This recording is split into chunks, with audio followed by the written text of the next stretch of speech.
انبیاء اولیاء کی محبت میں کچھ ایسے عقائد ہیں نا، یعنی لاجک تو انہیں تسلیم کرتی نہیں ہے، مذہبی لحاظ سے بھی وہ انتہائی گستاخی شمار ہوتے ہیں۔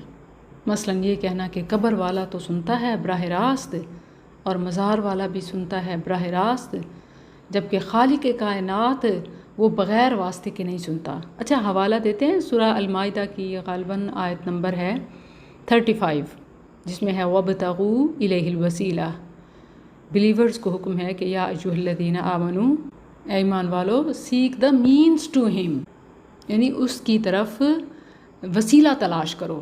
ابتغوا تلاش کرو، الیہ اس کی طرف، الوسیلہ وسیلہ، ذریعہ، واسطہ۔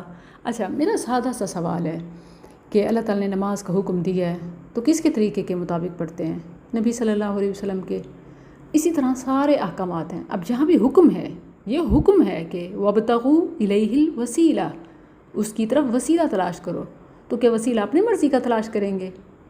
جسے چاہیں، بے شک وہ نیکوکار ہوں، انبیاء ہوں، اولیاء، انہیں ہی واسطہ وسیلہ بنا دیں گے یا ان کی تعلیمات کے مطابق، طریقے کے مطابق وسیلہ بنائیں گے؟ اوبویسلی طریقہ، اسوہ حسنہ۔ رسول اللہ صلی اللہ علیہ وسلم کس چیز کو وسیلہ مانتے تھے؟ اللہ کے اسماء حسنہ کا، کیونکہ اللہ نے خود سکھایا ہے۔ انبیاء کا طریقہ ہے، وہ رب سے مانگتے تھے ربنا، اے ہمارے رب، آمنا، ہم ایمان لائے، فاغفر لنا، ہمیں بخش دے، یعنی اللہ کو اس کی ذات کا واسطہ دینا، اے ہمارے رب ہمیں بخش دے۔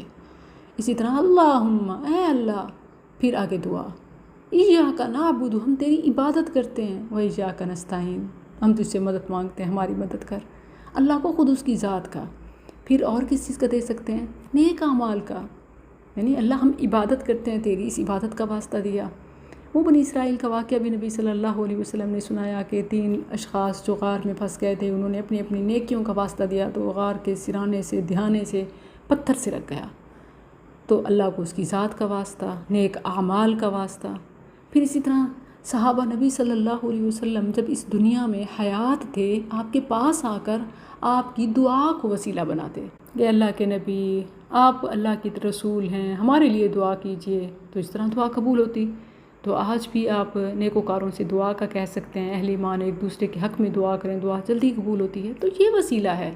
باقی اس کو بنیاد بنا کے، دلیل مان کے آپ انبیاء سے مدد مانگیں یا اولیاء کی قبروں پہ جائیں، مزار پہ دیے جلائیں اور پھر مانگیں، تو یہ غلط ہے۔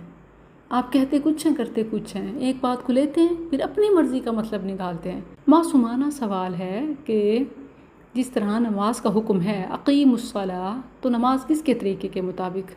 اسی طرح وابتغوا الیہ الوسیلہ کا حکم ہے کہ وسیلہ تلاش کرو، سیک دا مینس ٹو ہم، تو یہ کس کے طریقے کے مطابق ہوگا؟ That's it.